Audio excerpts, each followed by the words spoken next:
Olá, caros cursistas, bem-vindo a mais uma videoaula. Hoje nós vamos iniciar a terceira aula do nosso curso. Relembrando o que nós estudamos nas duas últimas aulas, nós falamos sobre a história da educação na Antiguidade até a Era Moderna. Falamos um pouco da importância da história da educação, os métodos da história da educação, a importância disso para vocês aprenderem na formação suas.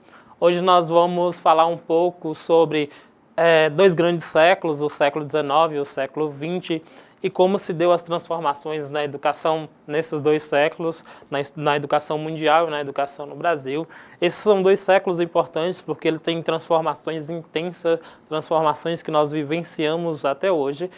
Por exemplo, a Revolução Industrial, que impacta de modo profundo no curso que vocês estão fazendo, que é a licenciatura da computação, licenciatura em computação. Se não houvesse os processos de desenvolvimento tecnológico e os impactos sociais e transformação social por causa desse desenvolvimento tecnológico, possivelmente vocês não estariam fazendo um curso assim.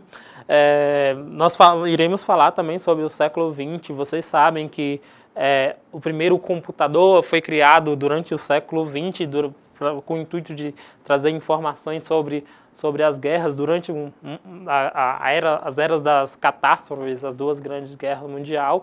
Portanto, todas essas transformações que nós vamos ver no século XIX e no século XX são fundamentais para vocês, para o nosso curso e para a disciplina que nós vamos tratar aqui. Recapitulando mais uma vez, caso vocês tenham esquecido de mim, eu sou o professor de História da Educação e nós vamos falar sobre assuntos bastante importantes hoje. Antes de começar, nós vamos falar sobre os objetivos da aula. Portanto, o objetivo dessa aula é conhecer as características da contemporaneidade, apresentar as principais transformações na educação do século XIX e XX, identificar os determinantes das transformações na educação no período, compreender as relações entre sociedade e educação e como a educação se tornou central no mundo contemporâneo. Nós vimos que nos dois outros períodos a educação ela era restrita, elitista, com pouca escolarização, com poucas pessoas alfabetizadas. Uma das revoluções nos períodos que eu falei para vocês na Era Moderna foi a invenção da imprensa de tipos móveis, que começou a popularizar o livro. Aqui nós já temos outro período em que as informações já têm um leque maior de acesso, elas transcorrem distância em um tempo menor, um tempo curto. A invenção do trem e do telégrafo e outros permite espalhar a informação de modo mais específico. Voltando mais um link com o curso seu, perceba que hoje nós acessamos informações assim, no milésimo de segundo. Lá para o século XIX, o telégrafo e o trem é uma revolução enorme na redução dos espaços e dos tempos para acessar essa informação. O que é para nós hoje muito comum acessar essa informação desse jeito, para o século XIX muito foi uma mudança na vida das pessoas extremas. Só de pensar que lá no século XVI e século XVIII as pessoas demoravam um mês para receber cartas ou receber informações para começar a elaborar um livro, uma escrita, e como se ensinar as mudanças no mundo na educação a partir disso. Portanto, esses períodos são importantes para a gente compreender quanto essas mudanças rápidas vão desenvolvendo a educação, e isso impacta na forma como a escolarização desenvolve, como a educação é transformada e como as pessoas aprendem. Sobretudo, como eu falei para vocês, há um número maior de informação, um número maior de leitores, um número maior de professores, um número maior de escola. Significa que o analfabetismo foi erradicado e de repente todos começavam a se educar, a ler? Não. A educação ainda se tornou restrita, ainda é elitista, mas o número de pessoas que tinham acesso a ela se tornou bem maior do que as outras épocas que nós estudamos. Como isso foi possível, como isso ocorreu ao longo da história e qual a importância disso para vocês, nós vamos ver ao longo da aula, e eu espero que vocês estejam atentos, me acompanhem e gostem. Pois bem, como eu havia falado para vocês, Para a gente entender como foram essas transformações, a gente precisa entender o que ocorreu nesses no século XIX. E aí, recapitulando mais uma vez para vocês, do que eu falei nas próximas aulas, são períodos muito longos, a gente não dá conta de ver minúcias, então a gente vai passar por os aspectos essenciais para você aprofundar. Vá ao livro didático, vá aos vídeos que a gente colocou lá no ambiente virtual para vocês aumentar o leque de informações, elaborar isso, pegar o que o professor falou, criticar, desenvolver e elaborar seu próprio conhecimento. O século XIX é marcado por dois aspectos principais, o que o historiador Eric Hobsbawm chama-se a dupla revolução. A dupla revolução, como vocês veem no slide, é a Revolução Industrial e a Revolução Francesa. Essas duas revoluções transformam o mundo de maneira extremamente significativa e de maneira fundamental. A concepção do tempo, a concepção de trabalho, a concepção de liberdade, a concepção de direito, a concepção política, a concepção de vestir, de andar, tudo foi transformado por essas duas revoluções. E se transformou isso tudo de maneira significativa, transforma também a educação. Vamos ter, por exemplo, antes da Revolução Industrial, você tinha as pessoas medindo o tempo, algumas pessoas ainda medem o tempo, assim, por esse modo, olhando a natureza, a hora que ele tem que plantar, a hora que ele tem que colher, a hora que ele tem que cuidar do gado, entre outras coisas. A partir da Revolução Industrial, quem controla o tempo das pessoas é a máquina. O apito da máquina para ele ir trabalhar, o apito da máquina para ele ir voltar. A Revolução Francesa também, de modo muito significativo, a concepção contemporânea que nós temos de democracia foi elaborado pela Revolução Francesa.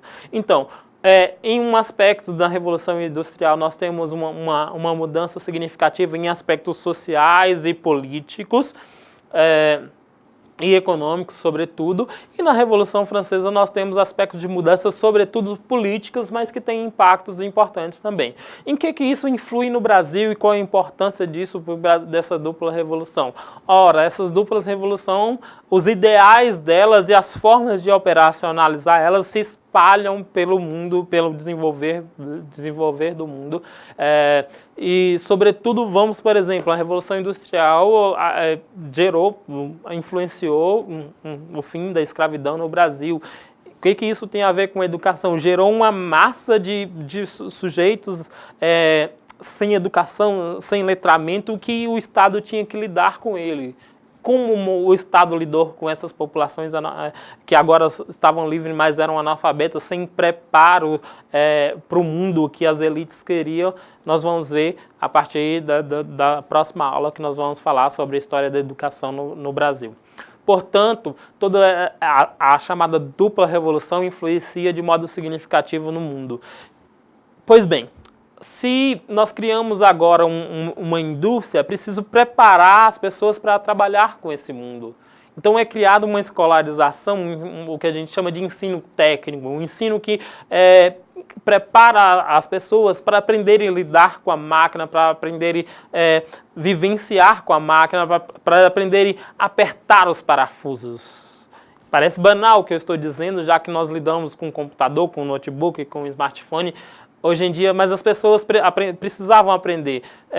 Vale lembrar para vocês que, por exemplo, no início da Revolução Industrial, várias crianças e várias pessoas perdiam os braços, as mãos, os dedos, trabalhando nas máquinas.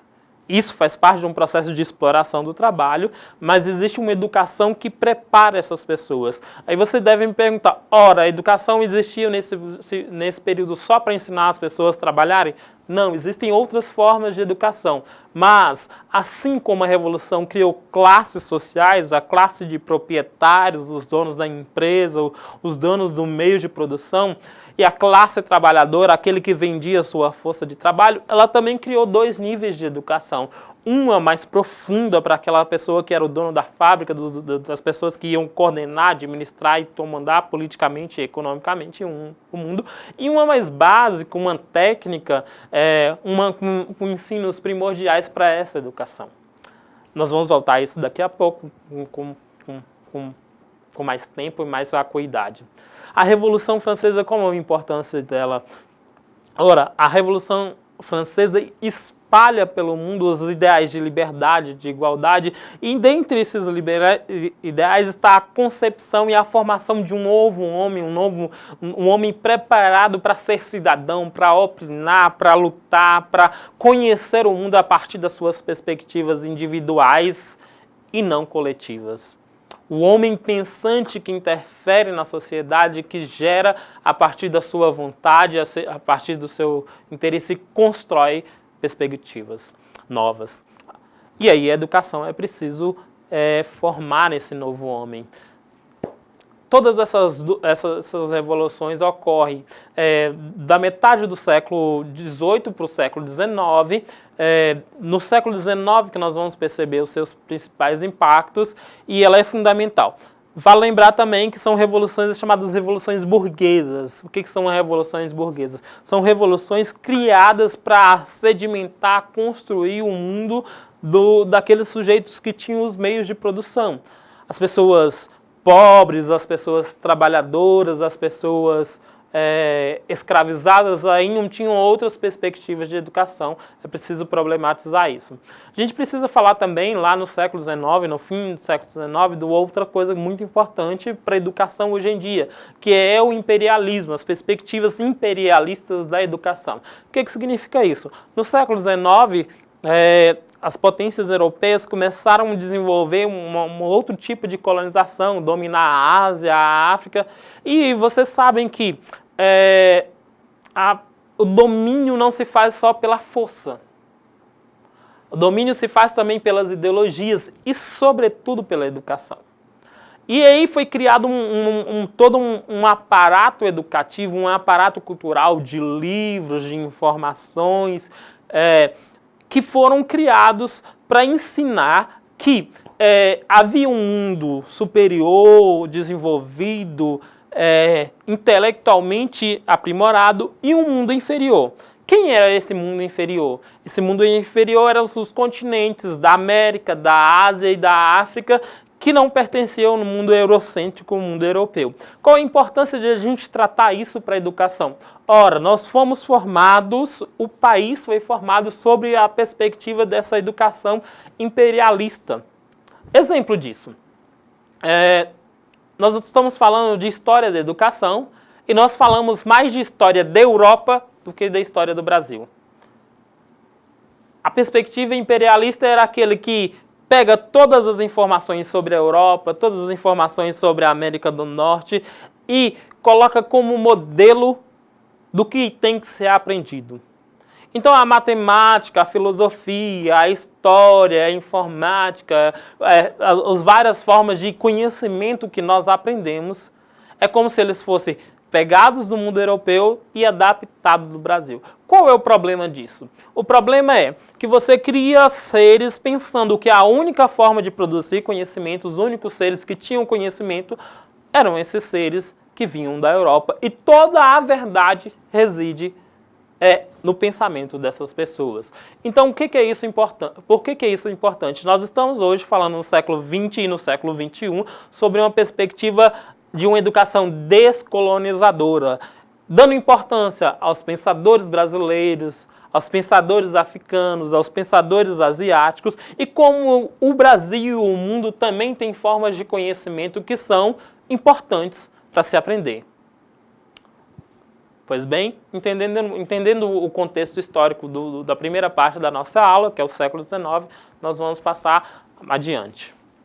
Então, só para complementar o que nós estávamos falando, nós temos aqui algumas imagens de crianças trabalhando e como se reside esse tipo de educação que eu falei para vocês, as diferenças de educação. Nós estamos falando de uma população que a maioria foi levado para o trabalho, um trabalho que chegava a 16 horas por dia, de mulheres grávidas que tinham os bebês durante o período do trabalho, que eles eram extremamente explorados. E em contrapartida, e em contraditório ao que nós estamos dizendo, nós temos o período que o aumento das escolas, ela ocorre de maneira muito significativa. E aí a pergunta que nós devemos fazer, por que aumenta as escolas se tinha toda essa população que não estava sendo alfabetizada, estava ali presas ao trabalho. Por uma coisa que eu mencionei para vocês. Esse novo mundo que surge a partir do desenvolvimento da Revolução Industrial, ele cria duas formas e duas pessoas. Uma que é digna de conhecer, de saber, de conhecer, de explorar, de criar, e outra que ela precisa saber apenas para trabalhar. Então, o ensino infantil, que hoje é uma obrigação e que tem um conselho tutelar para levar as escolas que são usadas, para as crianças que estão trabalhando ao invés de estudando e são fiscalizados para isso, não havia nesse período. Então nós estamos falando de um aumento da escola, mas a gente não está falando de uma criação de um ensino infantil, do ensino fundamental, ainda não há essa divisão. Eu falei para vocês sobre a questão do tempo, como a mudança no tempo é importante, e o exemplo maior, o símbolo maior dessa mudança no tempo, como as informações transcorrem e reduzem o espaço. Por que eu estou dando ênfase nisso? Porque nós estamos lidando com um curso que lida justamente com um desdobramento disso, e se hoje nós podemos acessar o que ocorreu no outro mundo de maneira instantânea, o primeiro passo para isso é o que nós estamos vendo aí, que são as locomotivas, os trens, que são o símbolo do progresso e do desenvolvimento. A noção de que o homem podia dominar o tempo a partir do conhecimento, dominar o tempo e controlar os espaços a partir do conhecimento, surge também a partir dessa perspectiva da mudança da Revolução Industrial, mas sobretudo com o desenvolvimento da informação e o controle a partir da razão da natureza. Então isso é fundamental. A escola do século XIX é aquela escola que, a partir da racionalidade, o homem dá conta de controlar a natureza, domar a natureza. Por isso, precisa ter uma formação desse homem que é preparado para controlar o ambiente, a natureza e até o tempo. Quais são as principais características da educação nesse período de modo sucinto? Há uma grande expansão da rede escolar, como eu já mencionei para vocês, não só no número de escola, mas a ampliação das escolas elementares e a criação da pré-escola. Lembra que eu estou falando para vocês, essa pré-escola ou ensino infantil não é uma escola para os filhos dos trabalhadores, mas para os donos dos meios de produção. Na rede secundária mantinha-se a dicotomia. A dicotomia é a separação entre a elite, a formação clássica com os conhecimentos profundos da matemática, da filosofia, da geografia, da biologia, entre outros assuntos, e para os trabalhadores a instrução técnica. Resta a esse trabalhador saber apenas apertar o parafuso, mas não como é criado esse parafuso, não como é criada a máquina, com a importância da máquina e o que ele gera de transformação na vida deles. Surgimento das escolas politécnicas e escolas normais. E aqui vale dar uma ênfase com a influência disso no Brasil. Durante muito tempo no Brasil também foi criadas essas escolas politécnicas, que era para criar os ensinos técnicos, os ensinos dos técnicos da enfermagem, dos técnicos em mecânica. Os institutos federais têm vários cursos técnicos, mas agora numa nova lógica, não numa lógica que é a lógica do período da Revolução Industrial. Esse ensino técnico é um ensino que, ao mesmo tempo que ele aprende uma profissão, ele aprende o significado dessa profissão no mundo, que ele também produz conhecimento, não é só uma pessoa que desenvolve uma tarefa. Então, nesse período, as escolas politécnicas e essas escolas normais, elas criam têm apenas uma função: criar sujeitos que são desenvolvidos para trabalho, para desenvolver uma função, mas não um sujeito que pensa sobre essa função. Qual a importância de enfatizar nesse sujeito que não pensa sobre essa função ou sua profissão? Ora, o sujeito que não pensa o que rodeia a sua atividade e o seu trabalho é incapaz de melhorar a sua condição de trabalho ou de melhorar a sua realidade. Então ele vai, assim como a máquina, ele vai desenvolver uma atividade pelo resto da sua vida. O problema é que as máquinas são aprimoradas e nossa força biológica, nossa capacidade de produção vai diminuindo e nós vamos sendo descartados. Qual a importância desse ensino que vai para além do sujeito saber apertar um parafuso ou desenvolver uma atividade? Que ele compreende a sua função e a sua importância no mundo.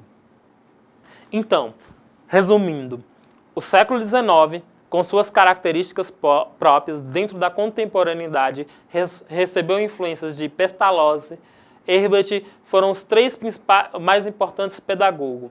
Eles exerceram enorme influência ao longo das 3 últimas décadas dos anos 800. Froebel organizou os jardins de infância, deixou os modelos de jardim de infância, a didática para a primeira infância que se espalhou rapidamente por toda a Europa. Herbert, com sua abordagem sobre a pedagogia, a educação e a escola, Pestalozzi pensou a educação para as crianças, para que as crianças pudessem ter acesso ao conhecimento de tal forma que se formassem espíritos livres, liberados pelo saber. Para isso, essa criança devia sentir-se livre. Aqui a gente precisa falar sobre um aspecto que eu não falei para vocês. A pedagogia e a didática é criada no século XIX. Ela é criada porque até então não se pensava assim, nos métodos de ensino, como ensinar, como desenvolver perspectivas para que o sujeito aprendesse melhor e qual a importância. Outro aspecto fundamental também é que na educação que nós falamos dos períodos anteriores, do século XVIII para trás, o indivíduo é apenas um sujeito que absorve. Aqui já começa a se falar em sujeitos livres, sujeitos pensantes. Volto a ratificar. Para quem essa pedagogia, essa didática é criada? Para os filhos das elites.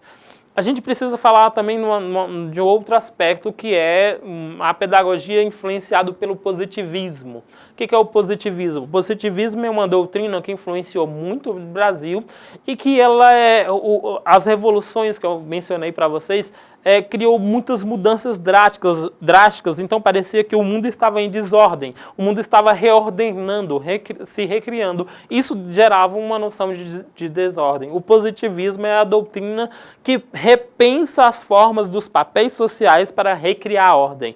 Querem ver uma influência do positivismo no Brasil? O lema da bandeira brasileira, ordem e progresso, estabelecido. Assim que se ordena o mundo, pode se desenvolver e pode progredir. Qual a importância do positivismo para a educação? Ele começa a desenvolver os papéis sociais a partir da educação. Assim, por exemplo, foram criadas escolas para que as mulheres se tornassem prendadas, aprendessem a costurar, aprendessem, os filhos das elites, tocar piano, aprendessem a fazer bordado, aprendessem algumas coisas de literatura. Para os homens foram criados cursos técnicos para ele trabalhar. Então, perceba que a educação é criada, dividida como cada papel social tem que haver no mundo. Pergunte ao seu bisavô, à sua avó, que você vai perceber que havia escolas no Brasil, não tão distantes de você, que havia ensino de bordados para as mulheres na escola. O aprendizado de ser mãe, o aprendizado de ser dona de casa. Qual é a crítica que se pode fazer isso? É uma educação que fixa o homem e a mulher e a criança por um papel determinado. Se essas pessoas quisessem se educar para ser mais que dona de casa ou mais que um torneiro mecânico, vamos dizer assim, era preciso superar muita coisa. Por quê? Lembra que eu falei para vocês em alguns períodos que a educação também é uma forma de dominar os seres e colocar o ser em uma caixa, em um determinado espaço. O positivismo, surgido no século XIX, é extremamente importante para nós, porque, sobretudo, influenciou durante muito tempo o Brasil. Vale lembrar que eu falei para vocês, o lema da bandeira brasileira surge da influência positivista que surgiu no século XIX. Nós passamos agora para o século XX. O século XX é um século bem mais complicado que o século XIX. O século XX é o século de muitas perdas. Não é à toa que os historiadores chamam de a era das catástrofes. Por que nós temos isso? Nós temos uma grande guerra, Primeira Guerra Mundial, chamada de a Grande Guerra. Nós temos uma crise econômica mundial, que gera, as pessoas morrem de fome aos bandos no mundo. Nós temos uma Segunda Guerra Mundial que gera um número incontável de mortos.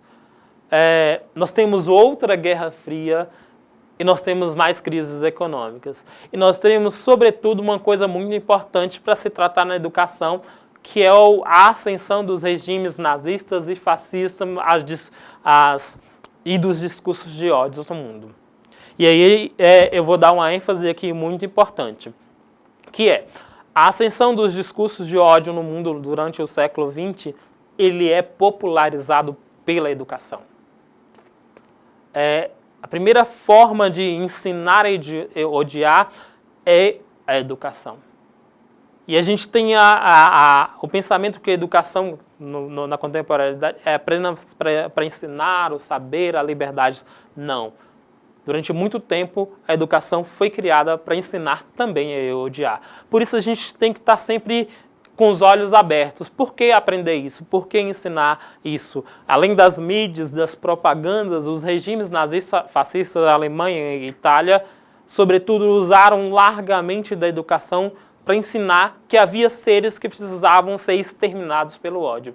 Voltando, fazendo mais uma ligação com o curso seus, lembre que nós estamos num período em que as redes sociais, as mídias espalham, educam a partir de outras formas, dos memes e de outras coisas, discursos de ódio. Então vocês estão lidando com um curso que lida diretamente com isso. É preciso pensar quais as formas atualizadas de educar as pessoas, de ensinar as pessoas para o ódio, que não usa mais uma estrutura fechada, um professor ensinando, mas usa outros instrumentos e outros métodos, inclusive mais difíceis de combater, como a internet, como as redes sociais, como as outras coisas. Como você pode atuar para educar de outra forma também. Então, para saber como educar, para atuar de outra forma, é preciso saber que lá no século XX, para além da escola, para além das outras formas, existe uma forma de ensino que preparava as pessoas para assinar embaixo, para conviver, para naturalizar, por exemplo, com a morte de 6 milhões de pessoas que são os judeus. Então, o século XX é um século bastante complicado, mas é também um século de superação. É um século em que a educação se torna mais democrática, começa a falar em liberdade, começa a falar em educação para a diversidade, começa a falar em educação não só para a elite, mas começa a entender que além da elite, os pobres precisam também compreender, ler e aprofundar, que a ciência e os outros saberes precisam se popularizar. Tudo isso no século XX, mas a um custo muito grande. Portanto, como eu falei para vocês, o século XX é um século que a gente precisa dar bastante atenção, sobretudo porque é o século em que surgem as tecnologias que vocês vão lidar no curso seus de modo mais intenso. Mas o século XX também é um século que gera uma coisa que a gente precisa discutir, que vocês lidam de modo muito profundo também, que é a impessoalidade. Vou explicar isso de um modo muito simples. Antigamente, por exemplo, as pessoas iam para a guerra e tomavam, muitas das populações, das gerações, tomavam um asco da guerra, porque ele combatia diretamente as pessoas, atirava, matava, esfaqueava as pessoas à sua frente, e a morte causa um drama. O século XX criou outras formas de matar mais impessoais. Por exemplo, ele aperta um botão e milhares de pessoas morrem lá. Então nós somos educados, tanto na escola como nas outras redes sociais, para achar natural milhões de mortes de pessoas serem impessoais. Como se aquilo não nos atingisse, como não fazesse parte da nossa vida, como se nós não tivéssemos a obrigação de criar ou educar os nossos filhos e os nossos alunos para achar aquilo extremamente absurdo. Isso é histórico e essa impessoalidade surge no século XX. Para isso, a gente precisa pensar em outra forma de educação, em que, por exemplo, formas de impessoalidades que são presentes nisso. Há tragédias em que as pessoas, em vez de acudir, as pessoas começam a afirmar. Vocês já pararam a pensar como é que as mudanças tecnológicas e os mundos geraram isso? Como é que as pessoas foram educadas a achar essa impessoalidade, essa frieza normal? E vocês que estão lidando diretamente com essas tecnologias, essas formas de ensino, é preciso pensar como, a partir de supostamente um objeto frio, um computador, você pode criar formas de ensino que sejam mais humanas e mais solidárias. Então, tudo isso nós vamos tratar no século XX. Como vocês podem ver no slide, muitos pensadores surgiram no século XX, propondo visões renovadas da educação em oposição à pedagogia tradicional. Pensadores progressistas pressumiam que o aluno é um sujeito do processo de aprendizagem, a criança tem necessidades especiais, o aprendizado faz mais sentido pela via da experiência, a educação deve considerar as relações entre indivíduo e sociedade. Aqui é um ponto importante que a gente precisa discutir. Os pensadores do século XX, os educadores do século XX e os pedagogos do século XX começaram a pensar perspectivas da educação em que a vontade e o saber da pessoa, do aluno, tem importância. Então, daí a gente precisa tomar atenção ao que o aluno já sabe, o que ele pode nos ensinar. As experiências que eles vivenciaram têm importância no processo de ensino.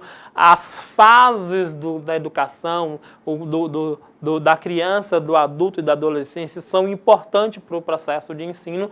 E aí a gente não fala mais de uma educação em que o professor está acima e despeja seu conhecimento para a criança, para o aluno ou para o educando ou para os outros setores da educação. Então, o século XX é importante para isso, como eu falei, depois de um processo de muito custo, de muitas catástrofes e muito perdas. Um dos movimentos que geraram perspectivas novas de ensino e que influenciou o Brasil, sobretudo no início do século XX, da era Vargas, mas ainda influencia hoje, é a Escola Nova. A Escola Nova começa a criar essas perspectivas que eu falei para vocês, de a vontade, o conhecimento, a agência, o pensamento do aluno tem que ser levado em conta. Parece absurdo só no século XX a gente começar a falar que o aluno não é uma espécie de papel em branco, que ele tem vontade, que ele tem conhecimento, que ele tem raciocínio, mas é só no século XX que a gente começa a pensar isso. Embora alguns pensadores lá antes tenham falado, mas isso se popularizou como consenso só no século XX. Então, a Escola Nova ela é criada, pensado sobre o suíço Adolphe Ferrier, fundaria o movimento da Escola Nova em 1921. E a Escola Nova pregava a assimilação do conhecimento por meio de atividades variadas. E aqui a gente tem alguns fundamentos da Escola Nova. Eu não vou ler tudo para vocês, mas por favor tentem acompanhar isso, depois voltem à aula. Esses tópicos tem no livro didático para você, eu não vou ler porque a gente vai perder muito tempo lendo isso, mas eu vou ler alguns deles e para vocês ter em mente do que nós estamos falando. São dos fundamentos, uma espécie de resumo de que era a filosofia da Escola Nova. O puericulturismo, isto é, o reconhecimento do papel essencial da criança em todo o processo educativo, na valorização do fazer, da atividade prática. Qual a importância da atividade prática aqui? A importância é o seguinte, porque nos processos educativos anteriores você ensinava, abstraía, aprendia. Isso não tinha sentido prático. É como se você aprendesse hoje uma fórmula matemática e você fala, eu não sei para que isso vai servir na minha vida. Eu nunca vou usar isso na minha vida. E aí é preciso ter noção de que essa fórmula ela foi criada a partir de alguém que olhou um objeto, uma realidade, pensou sobre isso, elaborou, depois criou uma fórmula. Quando você aprende apenas a fórmula, você não apreende isso para o seu mundo real. Então a Escola Nova falava dessa necessidade de criar praticidades das coisas. Eu costumo falar do verbo se tornar carne. A gente pode usar outro exemplo nas fórmulas, já que nós estamos falando da matemática. A gente estuda os algoritmos, aquelas coisas difíceis, né? E aí a gente aprende labuta para aprender. E para que vai ensinar isso? Para que a gente sabe isso? Vocês que lidam com a informática vai saber que sem esse algoritmo não vai criar o aplicativo, não vai criar coisas que a gente usa ele, o aplicativo da rede social, o aplicativo do banco. Isso é extremamente importante para o mundo andar, para as pessoas se relacionarem. Então a Escola Nova fala sobre tudo disso, da praticidade do saber. Da essencialidade de saber um conhecimento prático para o mundo, que ele lhe sirva para algo. E esse é um dos erros da nossa educação ainda hoje, que ainda não conseguiu dinamizar para além da abstração, da forma, do intelectual, para o prático. Todo conhecimento é prático, senão ele não é conhecimento. Então vamos, para a gente encerrar, falar sobre Escola Nova, eu trouxe para vocês uma frase do Ferrier, que fala mais ou menos o seguinte: observar a criança, despertar nela as suas curiosidades, esperar que o interesse a leve a formular perguntas, ajudá-la a achar-lhes a resposta, gastar poucas palavras e apresentar muitos fatos. Fazer observar ao vivo, analisar, experimentar, fabricar, colecionar, deixar à criança a liberdade da palavra e da ação, na medida compatível não com uma certa ordem aparente, mas com o trabalho real. Então tudo que nós viemos enfatizando é justamente isso, deixar que o aluno gere sua forma, os seus processos cognitivos de aprendizagem, que ele pergunte, que ele questione, que ele descubra, e estimular isso, estimular esse desenvolvimento. E por que a gente fala sobretudo de criança? É porque o ensino infantil e a criança é muito discutida durante o século XX, já com autores que eu falei que são importantes, que liga a psicologia com o ensino e com o ensino infantil. Piaget é um desses, não dá tempo a gente falar de todos eles aqui e aprofundar nessas formas de conhecimento. Espero que vocês discutam depois, procurem acerca disso, sobretudo sobre o Piaget, mas o essencial aqui para a gente aprender é justamente isso, a noção de que o conhecimento precisa ser elaborado dentro de nós, a partir de nós, e o professor é o que vai mediando isso, que vai soltando indícios para ele aprender acerca disso. Portanto, como eu mencionei para vocês, as ideias expostas pelos pensadores que eu falei aqui no século XX, embora passíveis de contestação e reformulações posteriores, se revelariam cruciais para o desenvolvimento de uma visão mais participativa da educação contemporânea. E aí, a partir desses pensadores que a gente começa a falar em educação democrática, educação plural, educação para a diversidade e outras formas de educação que nós vamos ver sobretudo quando nós vamos falar na próxima aula sobre educação no Brasil. Agora nós vamos passar por uma atividade e depois a gente discute essa atividade. Eu vou apenas ler o enunciado da atividade, vou deixar que vocês problematizem, que vocês discutem aí e dar alguns indícios de como vocês podem responder essa atividade e depois nós vamos encerrar a aula. E o início o enunciado da aula começa com a frase que eu li para vocês sobre Augusto Ferrier, e o enunciado fala mais ou menos o seguinte: o trecho acima é de autoria de Augusto Ferrier, difusor da Escola Nova, que ele preferia denominar de escola ativa. Sobre a Escola Nova e seus métodos é possível afirmar: a Escola Nova tinha como premissa a rigidez do método e da ordem do mecanismo de aprendizagem. A Escola Nova teve poucos adeptos no Brasil, visto que a herança da educação tradicional só foram questionados no século XXI. Tendo como princípio a mediação e não o protelamento para a construção do conhecimento, a escola ativa pouco estimulou a curiosidade e a liberdade. Tinha como premissa, como princípio, o respeito à necessidade e integridade do educando. Vale lembrar, para ajudar vocês, que a Escola Nova também foi chamada de escola ativa, de que ela foi altamente usada no Brasil, apreendida no Brasil, a partir desses aspectos que eu mencionei para vocês e sobre o que vocês aprenderam na aula, que vocês vão estudar no livro didático, no material de vocês, em outros materiais, é possível responder de modo bem fácil a questão. Portanto, nós vimos como a educação se transformou, e como as transformações históricas durante o século XIX e XX impactaram na educação, na escolarização, na divisão de classes, na educação para as elites e para as classes trabalhadoras, como ela gerou outras formas de educação mais democrática, mais participativa, entre outros aspectos. A partir da próxima aula nós vamos falar sobre educação no Brasil, e eu espero vocês até a próxima aula. Muito obrigado e até a próxima.